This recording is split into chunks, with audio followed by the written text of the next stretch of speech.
পাই দিলে দরকার। ঠিক আছে তো এবার? হ্যাঁ,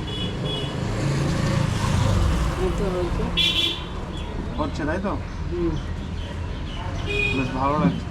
তো গাইজ, ভগবান গোলার স্টেশনের পাশেই এই বৃদ্ধ মহিলা হাঁটতে পারছেন না, পায়ে ছেঁড়া চটি, তিনি থরথর করে কাঁপছেন, অথচ মানুষের কাছে কিছু পাবার আশায় হাত বাড়িয়েছেন।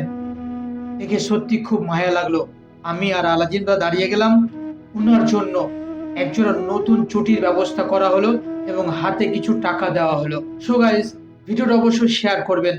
শেয়ার না করতে পারলে অন্তত লাইক কমেন্ট তো করবেন।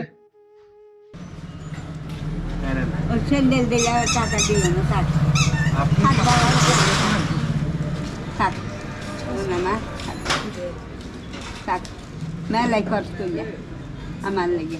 না না, এদিকে শুনেন, আপনাকে বলি, আপনি তো পারছেন না দাদি, পারছেন কি? এটা আল্লাহ তোমাকে ভালো করবে, আল্লাহ উন্নত করবে, আল্লাহ আল্লাহ জান্নাত বাসী করবে।